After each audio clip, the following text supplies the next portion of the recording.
உலக மக்களே வணக்கம். ரமணா குரூப்ஸ் மரம் போல் ஆடாதே, புயல் வந்தால் புடுங்கி போட்டுரும். சரிங்களா? புரிஞ்சா? என்னுடைய வாழ்க்கையில் ஒரு தடவை மீசை எடுத்திருந்தேன். பொதுமக்கள் கிண்டல் பண்ணும். இது எல்லாருக்கும் தெரிஞ்சு வச்சுருந்தானே. நான் சொல்லுவேன், ரோபோ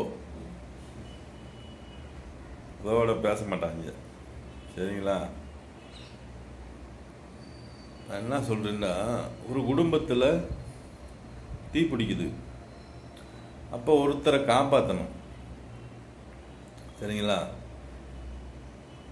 எங்களுடைய வேலை என்ன வேலை? அந்த குடும்பத்தில் இருக்க மனிதனை காப்பாற்றணும். சரிங்களா? தீ பிடிக்கிற குடும்பத்துக்குள்ள சேலையர்னார் ஆக முடியுமா?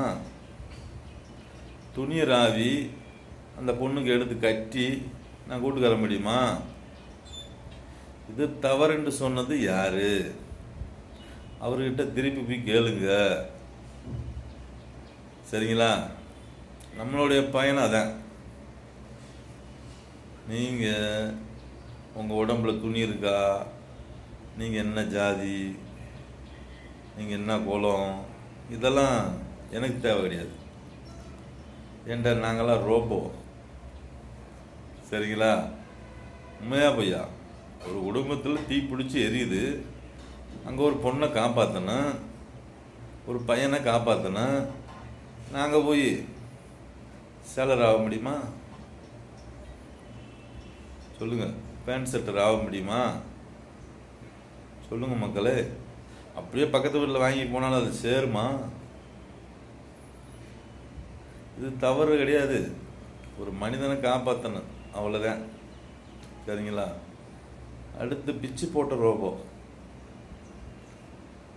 சரிங்களா? ரெண்டு ஒன்று தான். பேர்வாதி உடம்பு, பிச்சு போட்ட உடம்பு. பேர்வாதி உடம்பு முன்னாடி சிட்டி ரோபோ. சரிங்களா மக்களே? நல்லவனை கெட்டவனாக்குறது நீங்கள் தானே. நான் யார் வழியிலாச்சும் குறுக்க வந்தேனா? அன்னையிலேருந்து இன்ன வரைக்கும் பிஸ்னஸ் மேனாக தான் இருக்கேன், உழைப்பாளி தொழிலாளியாக தான் இருக்கேன். எல்லா தொல்லையும் நீங்கள் கொடுத்துவிட்டு என்னுடைய பிஸ்னஸ் லாக் பண்ணிவிட்டு இப்போ வலிக்குதா? எனக்கு விவரம் தெரிஞ்சதுலேருந்து வலிச்சிக்கிட்டு இருக்கு. அதுக்கான நோயை நான் இப்போ தான் கண்டுபிடிச்சேன்.